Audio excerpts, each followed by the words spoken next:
Shalom, everyone. Welcome. I hope you're having a good day. Um, my topic for tonight is I want to take a honest look at heaven and hell. Now, most of us have, through whatever means, through a funeral, if nothing else, already understands death. And if you've gone to a funeral, I'm sure you've heard the idea of heaven and hell. And if you're a believer or if you've read the Bible, that's the other way you know about heaven and hell. But I was curious. I just finished teaching the book of Job.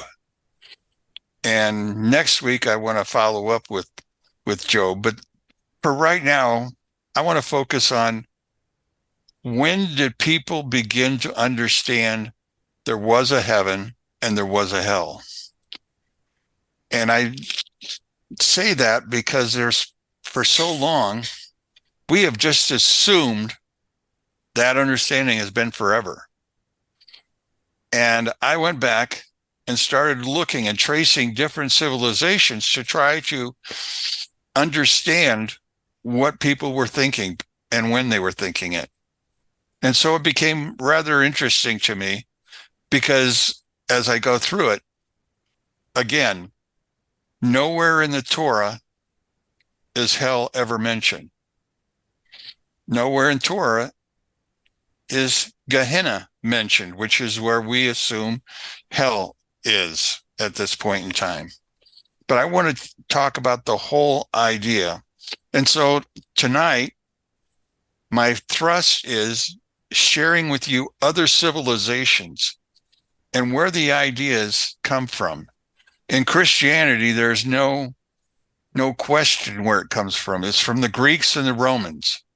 That is where our basic understanding of heaven and hell come from. Heaven and hell are obviously places that have been identified, but the rest of the world didn't pick up on the same idea in the same way. And not only that, many civilizations had no structure for a heaven and hell until later on in the civilization. Now, when I went back and started going through this, my first move was to go back as far as I could. And that was to the Sumerian or the Mesopotamian area, because those were the Akkadians. Those were the characters that had the oldest understandings of the world and creation and all that went with it. So I spent some time looking through that information.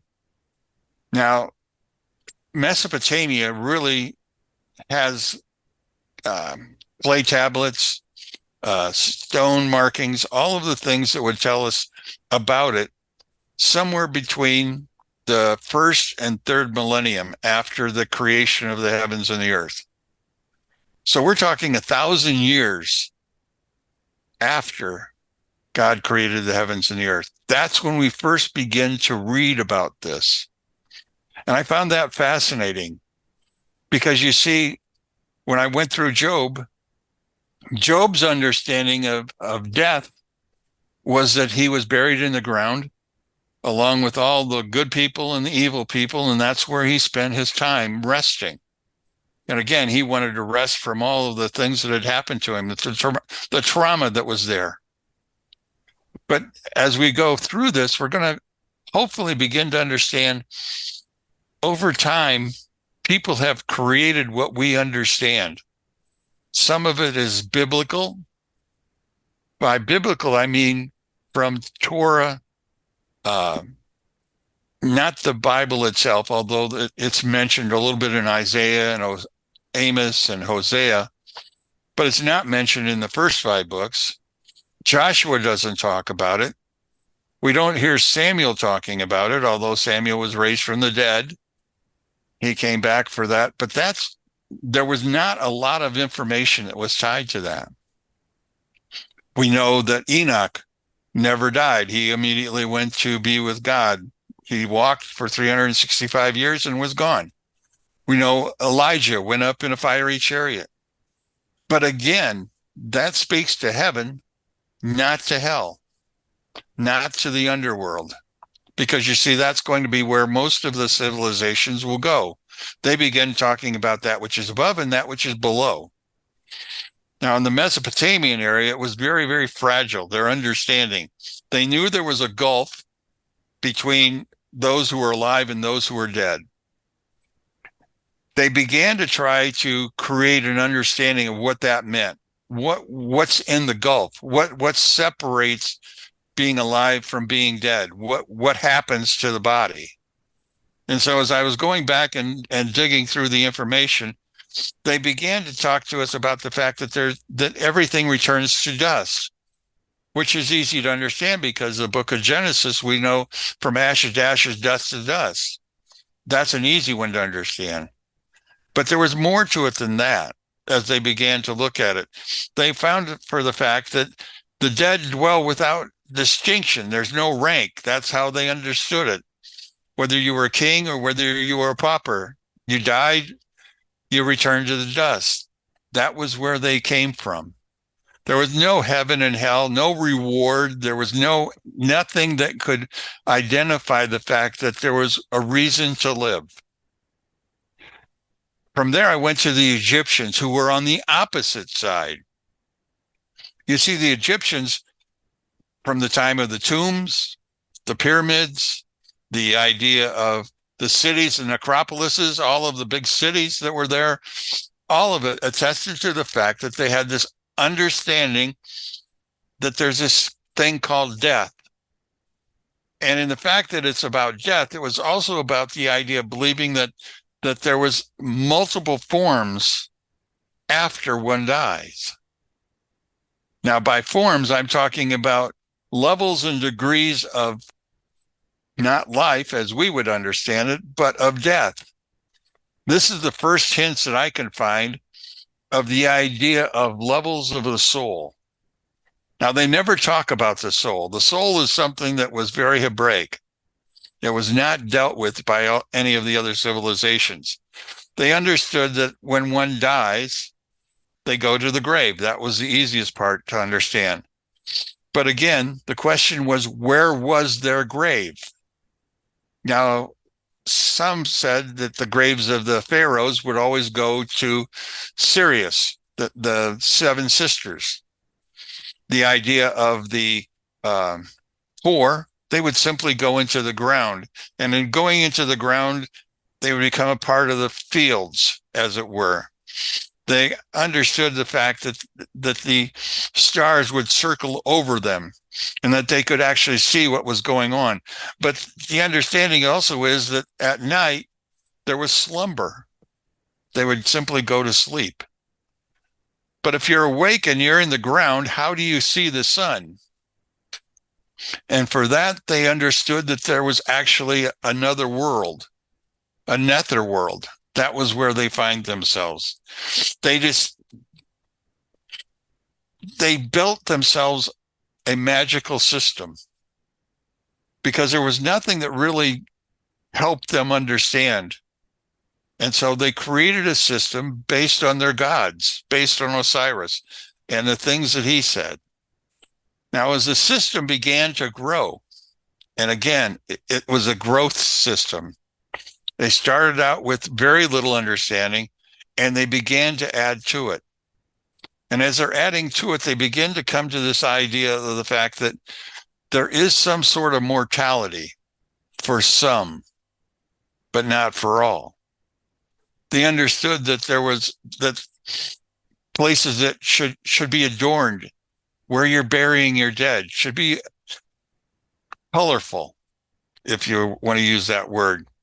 It should become a place of safety that you can go to meet with your ancestors. Now, nowhere does it actually say that there was a conversation, but it just simply says you met at that place.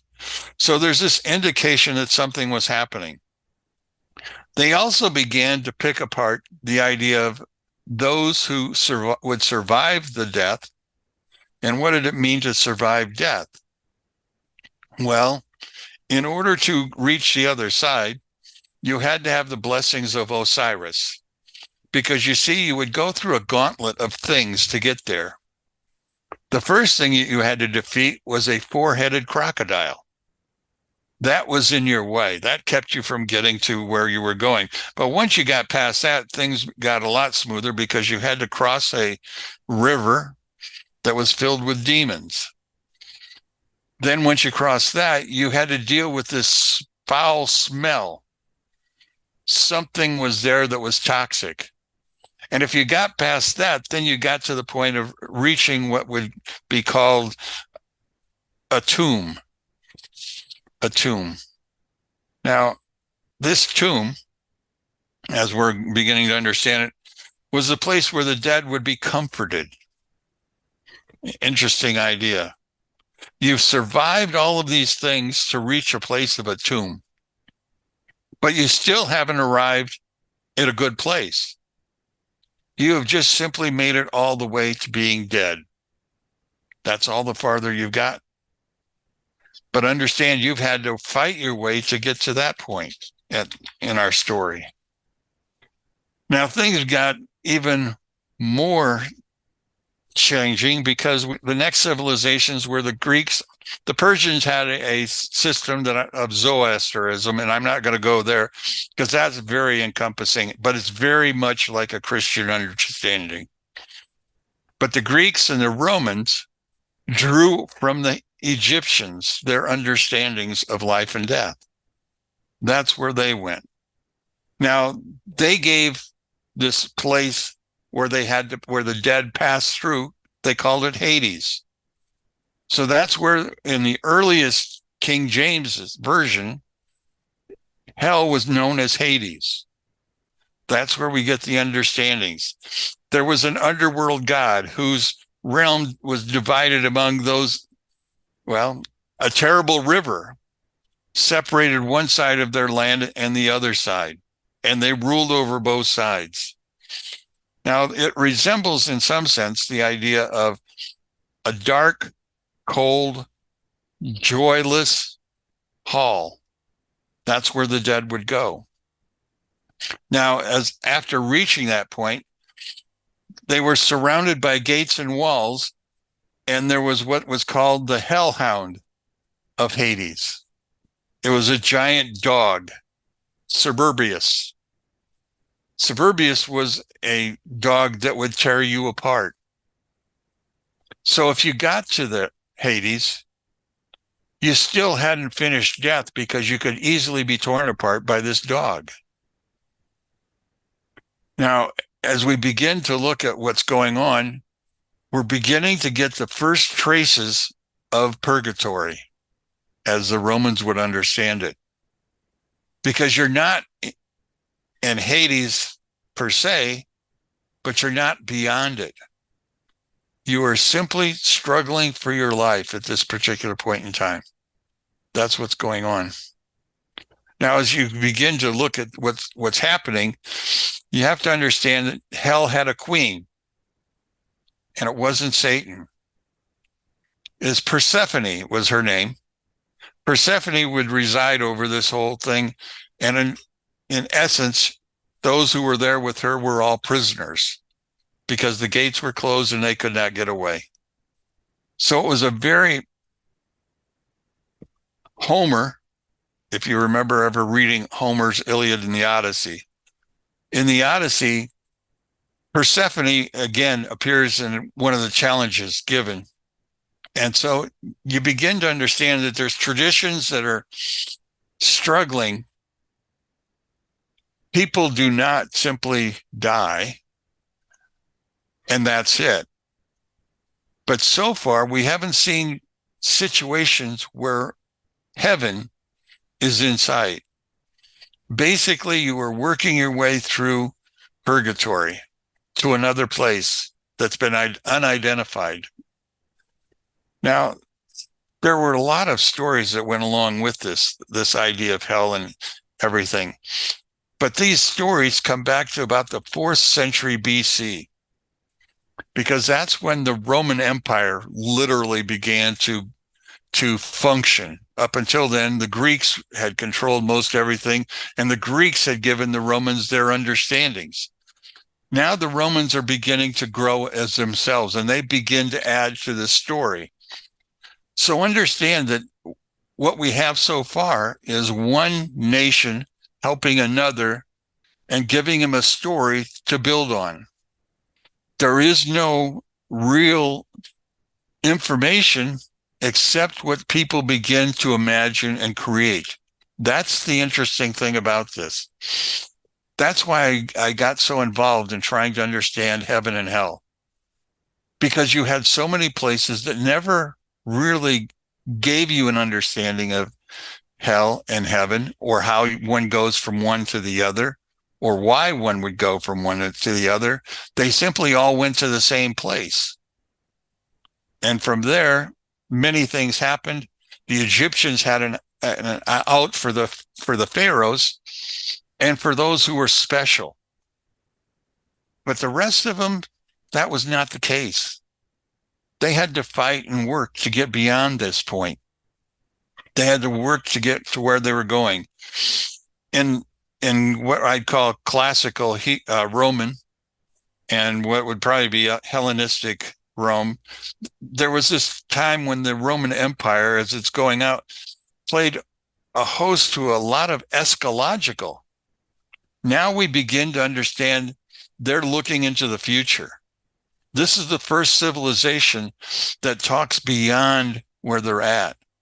And because of that, they begin to create themselves a different kind of an underworld. I don't know if well, let me give you an example. While Odysseus from the Odyssey travels no farther than the entrance of the underworld, see, that's now what they're going to call it, is the underworld. Not heaven, not hell. They're just going to call it the underworld. Now, when he's going to go to the entrance, Virgil, who was a Roman poet, author of another prophetic poem called Aeneid, said that Aeneas, through Sibyl's cave, so in other words, he's going in, and Sibyl was a monster at the entrance to the cave by the shores of the foul-smelling lake of Averno. Now, across there, they had to cross the river Styx. Do you see how rivers seem to come into play when we begin to talk about what's going on underneath the earth? They begin to have very similar understandings that carries them from one to the other. And so here's the river Styx, and in order to get across the river Styx, you get into a boat where a Heron, or a Charon, if you will, rows the boat to drop you off on the other side. And when you get to the other side, there's a three-headed dog. Now, we had a dog earlier in our story, remember? We had an alligator, three-headed alligator. So we're drawing from the same pool of stories. But they begin to talk about this from that point of view. And then there's this labyrinth of path that they would go, and it would lead them to Tartarus. And Tartarus was worse than where they had been, because you see, Tartarus happened to be the place where they called it the torture fields. People would be abused after dying at this place. I couldn't imagine Job ever wanting to die if he had to go through all of these things. He just simply wanted to pass on and avoid all the pain he's going through. But it seems like pain becomes a part of death in almost all the cultures. We don't find a lot of positive reinforcement at this point in time. In other words, as we begin to look at it, we're beginning to see there's some commonality in all of these empires. But I also want you to understand this commonality that's there reaches its point with two different groups. The first group that I want to talk about are the Christians, because you see, the Christian thinking became the Roman thinking because they were closest attachment to them. Understand that the Hebrews were under Roman rule, but also understand the Christians really controlled everything. And I don't know how many of you understand what happened at the Council of Nicaea. The Council of Nicaea was third century, third, fourth century situation. In the third, fourth centuries, Constantine, who was now emperor, moved the Roman Empire, the head capital, from Rome all the way to Constantinople. And it was there in Turkey at Nicaea that they actually began to go through a process of understanding and making decisions. It was a place where church and state became one. Everybody, Constantine was going to make everyone become a Christian. After marching through the river, seeing the blazing cross in the sky, he took that as to be his symbol. But he also took to be the symbol that he was God after it was all said and done.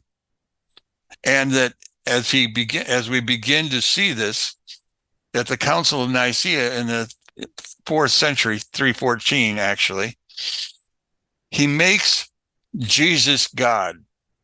Jesus wasn't God until the 3rd, 4th century. I don't know if you ever understood that, but that's exactly what happens at the Council of Nicaea. The next council, Jesus becomes Constantine. Constantine recommits himself and he becomes God. And so we have this new chain of events that are going on. Now, the early Christians proclaimed that that Christ had conquered death and was the opening door to resurrection. This is the first time we hear about resurrection. Up until now, nothing is said. Now, if you were a Christian at one time, like I was, you read about the Sadducees. The Sadducees were the wealthy Jews who had a great part to play in the control of the religious system. They believed, and their understanding was, that there was what happens here, stays here, then it's done. One life, one over.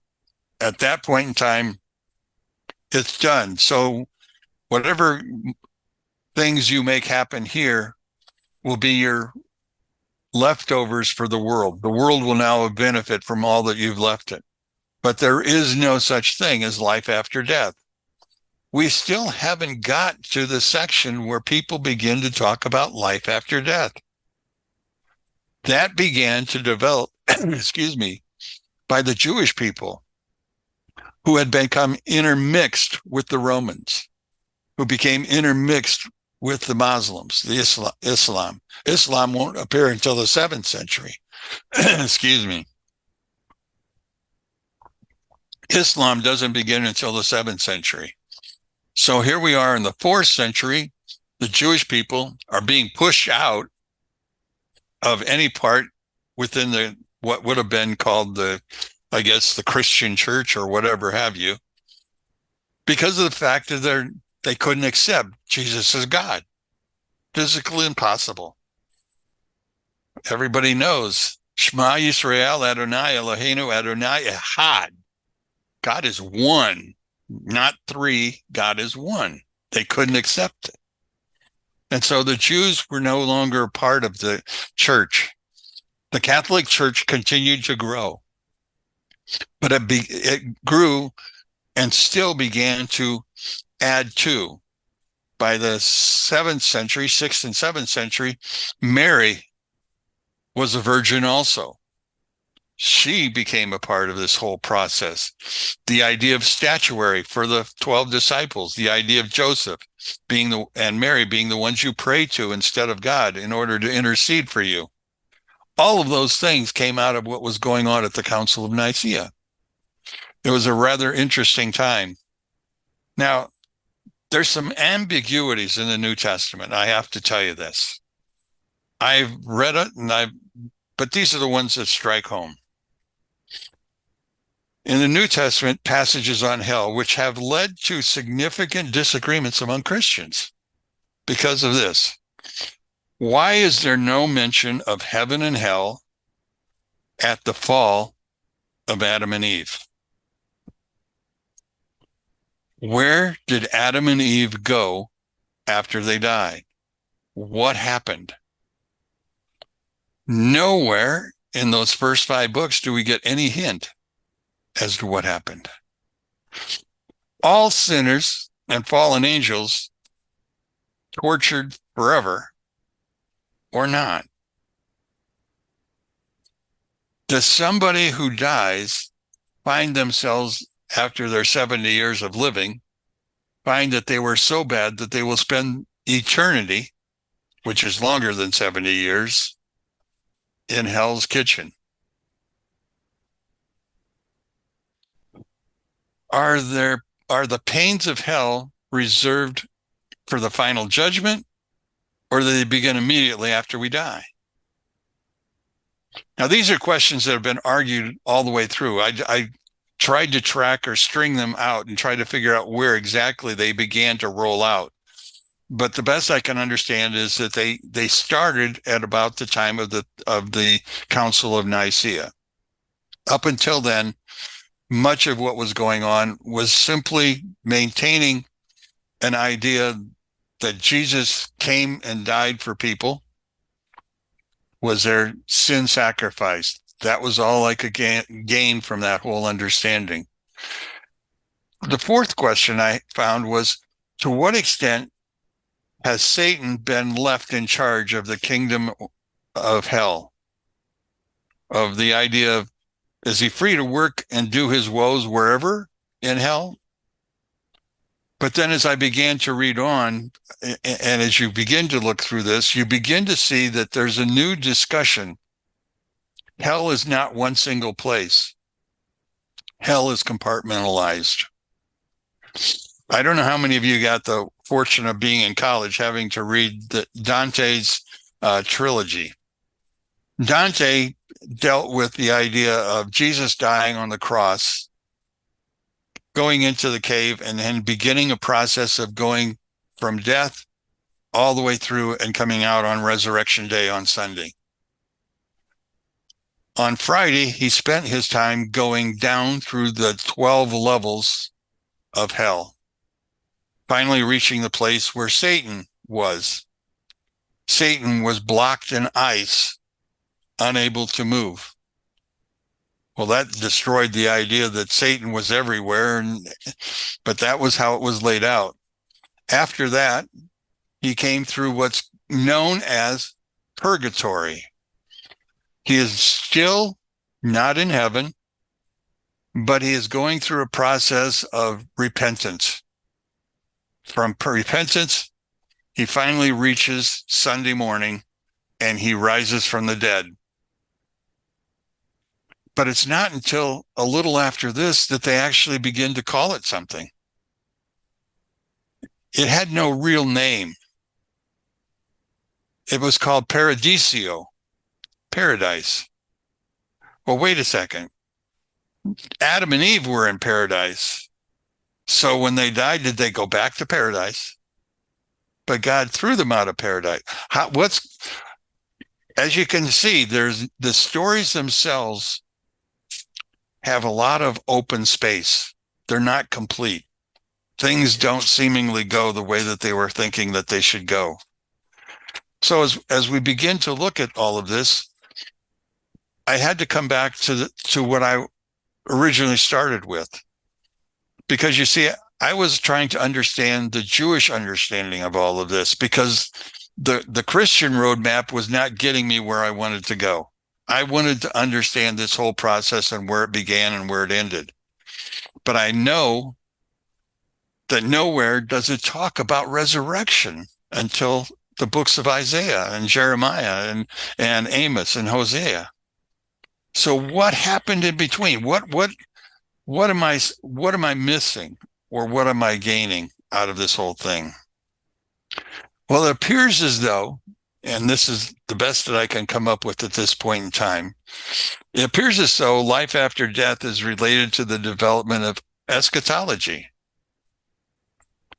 As eschatology develops, so does the idea of resurrection and the idea of heaven. Up until then, it was much like the Sadducees thought. Here today, gone tomorrow, that's it. But he begins with the first temple's destruction back in the 586 BCE. Because you see, at that particular point, in 586 BCE, the temple was destroyed.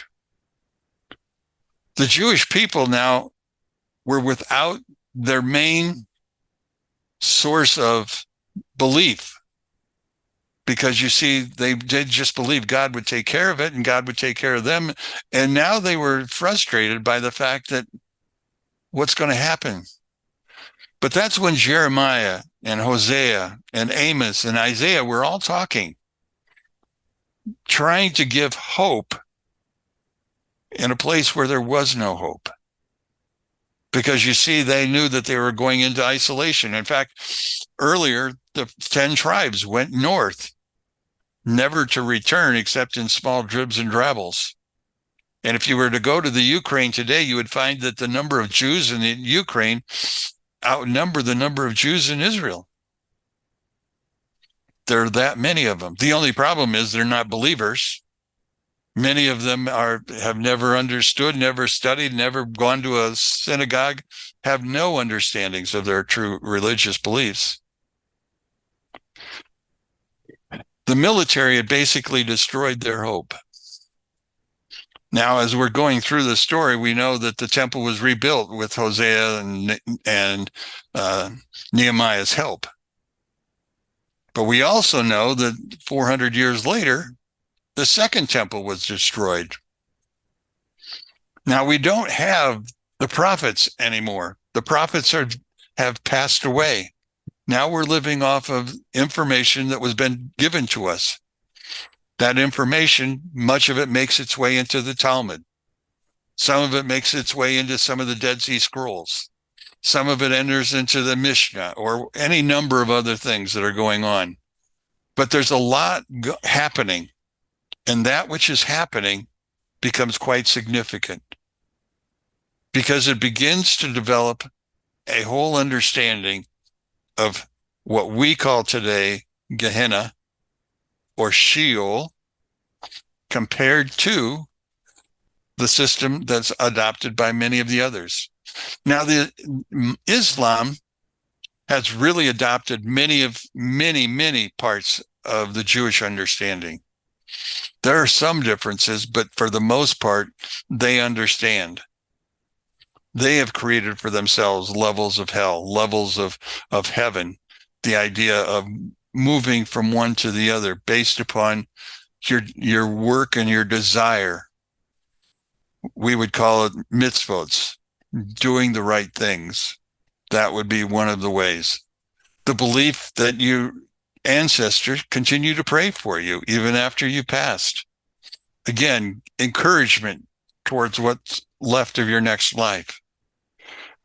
So by 70 AD, the second temple has been destroyed. And as the second temple is destroyed, many of the things that have happened have now reached the point of understanding our sins have caused this.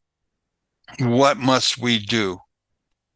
That is when the law truly was beginning to kick in, because man began to understand Akiva and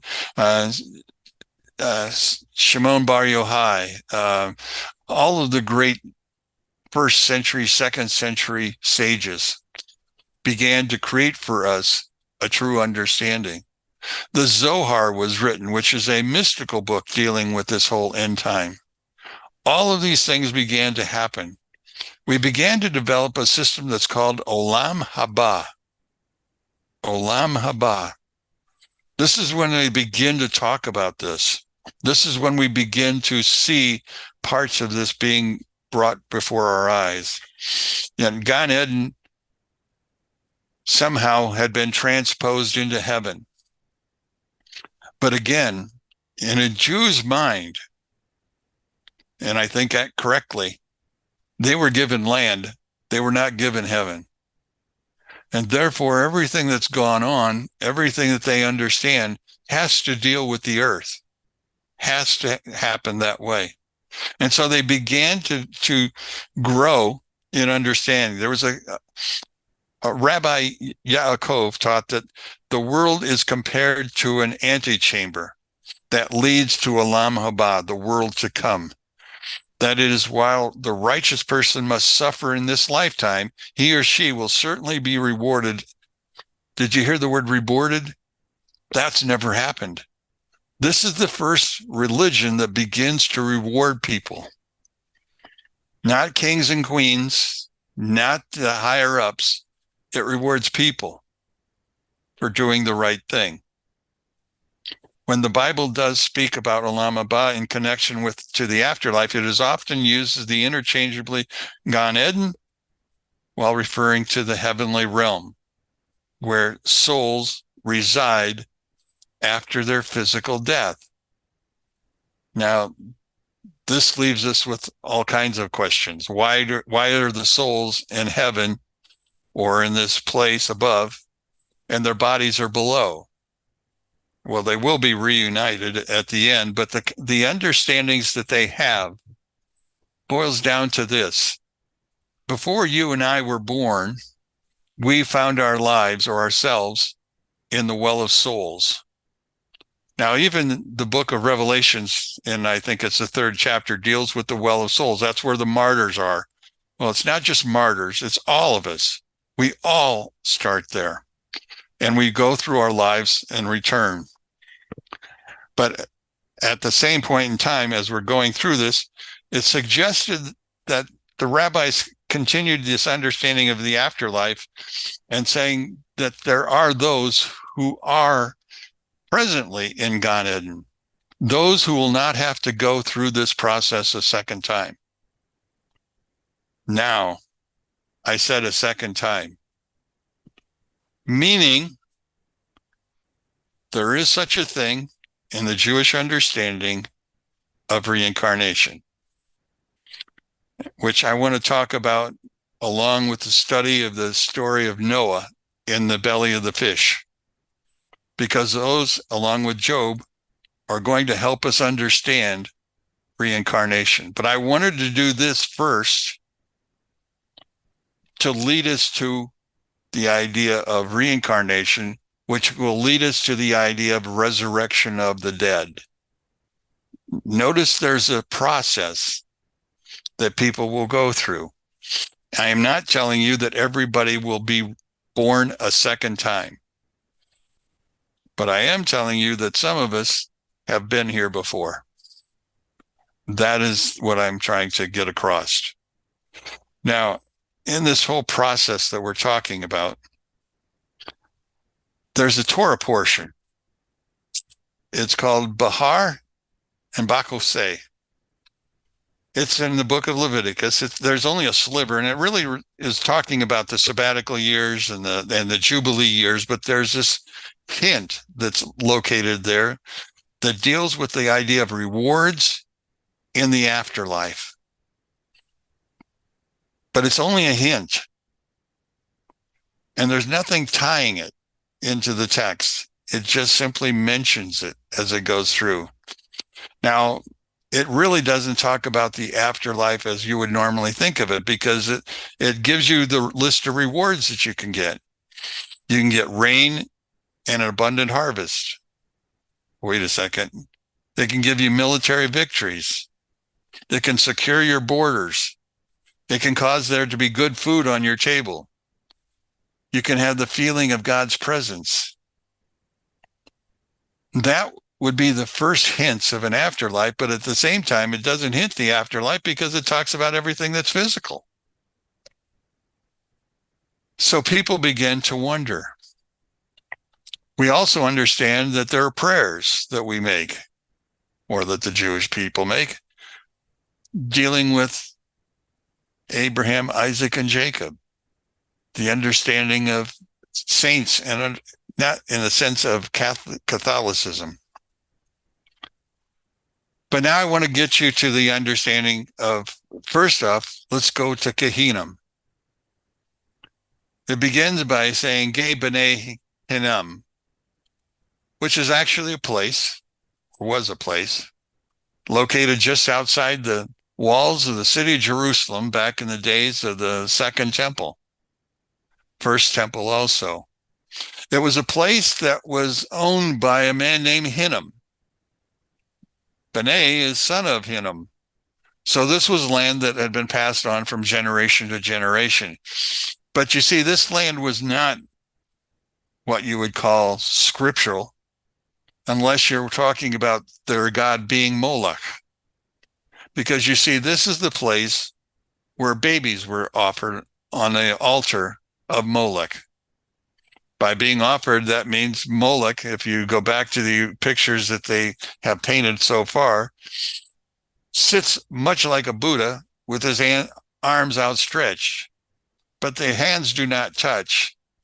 And so a parent who is trying to curry favor with Moloch will hand his baby over to the priest, who would take his baby and place it on the altar. Understanding that the altar is brass and understanding that it's been heated all day long. So what happens with the child, you can understand and imagine. But there is no bringing the child back. This is where they begin. This is where some people have begun to think of hell because it's on fire. That's where the concept of fire comes in, is in this particular place. But again, we're talking about Gehenna, and we're going to talk about Sheol at this point in time. So here we are, and we're dealing with what, I don't know, I guess I would have to say, some rather terrible experiences. I'm trying to keep this short so that you have a chance to talk to me or give me questions. So let me give it to you this way. In the Parsha Ketavo, records some of Moses' final instructions to the people before his passing and what the nation should be, upon entering into the land, do. And among the things, they were the 12 tribes were to be divided between the mountains and the valleys. And they were going to be, actually, first off, they would go to Abal and Gerizim, and they would stand on the mountain and we'd go through curses and blessings. Now, the curses and the blessings have understanding. The word for a curse is actually a mystical word because it comes from the word kalala. Kalala is the idea of to bless. How can a curse be a blessing? Well, as we go through our understanding of curses and blessings, we're going to have to understand that Arizal said, we basically read in Ketavo 11 curses, and those 11 curses match up with the Ketoret, the incense. You see, there are 11 objects that are used in order to make incense that's used in the altar for sacrifices and on the altar of incense. At the same time, before that, at the tabernacle, had 11 coats, sheets over the top. 11 was not a number that you use when you talk about God, but it's a number you use when we talk about repentance and what is beyond. Sending your incense, your prayers to God, seeking forgiveness, his covering over, all of the things that are happening. The word mokim, refers to the highly or the intellectual, the idea of our brain. Keter. You see, there's 10 body parts, actually 11. Depends on how you begin to look at it. Only 10 of them are at one time. Keter, which is the unknowable head, that's God. That is that top of our head. That's where things begin. Pressed down. We have Hokmah, which is wisdom, Binah, which is understanding. Together, these three speak of our intellect, our brain. Now, when Keter is not functioning, Da'at is. Da'at is knowledge. So again, you now have, again, a triangle. Three parts. You gain knowledge, you take the knowledge and you put it together and you get understanding. And from understanding, you create wisdom. Beneath that, we have the emotions. We have Geveret, which is the idea of loving kindness, the idea of mercy, and Geverah, which is the idea of judgment. and Teferet, which is the idea of balance. We're balancing all of this. Below that, we have what we call our behaviors, which is Netzach, Hod, and Yesod. And Yesod is a secret. It's a physical secret that we have. For the Jewish man, it's the idea of circumcision, but it's more than that. And finally, we stand upon Malkut, the earth. 10 parts is the idea of what we are. And so in understanding this, one understands all of the laws, all 613 fit under any one of these categories. And that becomes the reason why they have 613 laws. Also, besides the fact the word Torah actually has a value of 611. Now, the value of 611 may not mean much, except because 613 is the number of laws, except that God spoke the first 2 laws, so everybody heard those. But the rest of the laws were written down and given by Moses, so that they had 613 laws that they were to live by. Now, as we go through this, they begin to look at several things. First, we look at what was going on. On Mount Sinai, we saw smoke. Smoke is the opposite of chokmah. It instigates anger and rage. Have you ever been walking through a leaf fire? Do you notice how hard it is to breathe, how hard it is to think? Mercy, on the other hand, doesn't take much thinking. You know what's right and you know what's good. And as you go through that, it spreads out from there, and rage has spread out across the world. We're living in days of smoke. Everybody is suffering from the smoke that's coming up all over the world, not just in one place. Smoke also speaks of a thing called the Sitra Achra. Sitra Achra is evil itself. So we're dealing with evil when we deal with this smoke that we're having to go with. From smoke, we go to the idea of clouds. Clouds can be deceiving. Clouds can be friendly. My cousin was in the Air Force. In fact, he was a training pilot. And he was down in Big Springs, Texas. And my cousin and I got to take a bus ride down there when we were about 13, 14 years old, which I don't advise to anybody anymore to send your 13-year-old on a bus, but we did. And when we got down there, we met Dave, and Dave took us out to see the airplanes. And there was one airplane that was there that looked like it had been shot with bullet holes, completely obliterated. It was no longer of any use, but it was kept there as a reminder. Don't go through a cloud unless you have to. You never know what's in them. But at the same point in time, clouds also give us the idea of a person's state of mind. Sometimes it's not logical. It looks fluffy, but that doesn't mean it is. There's the lack of logic in us. The next one's called fire. Fire, we understand, speaks of Gevarah, speaks of judgment. That's why it's red on their charts. The colors created here are colors that were used by them and have a special meaning. Every color has its own meaning. You get up to the top, you get into the gray areas, or white being totally actual and answerable. So the colors are very significant to what's going on. But fire itself is red, and fire is also blood. The Zohar talks about it, and it talks about it in terms of understanding. Whoa, understanding. There's one side that's called the female side, and there's one side called the male side. Binah is on the female side. I say that because I just want to remind my wife that this is why she's always so critical of me, because she's always on that understanding side that's not understanding the what I've just got through telling her. But anyway, I just wanted to let her, no, never mind.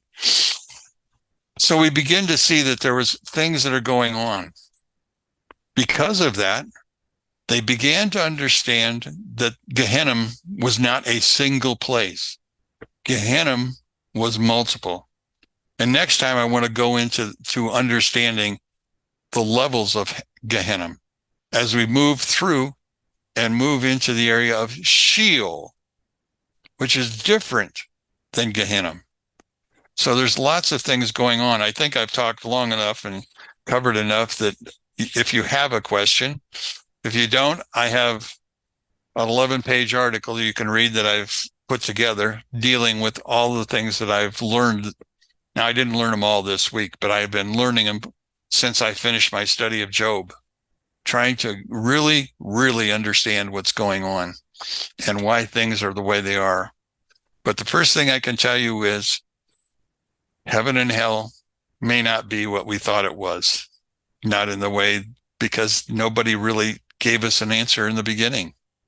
We have been putting pieces together, I guess, since Isaiah said line upon line, precept upon precept, here a little, there a little. The word of God is built. That is how we've begun to understand all the things that we know. So I want to stop here, and I will pick it up next time.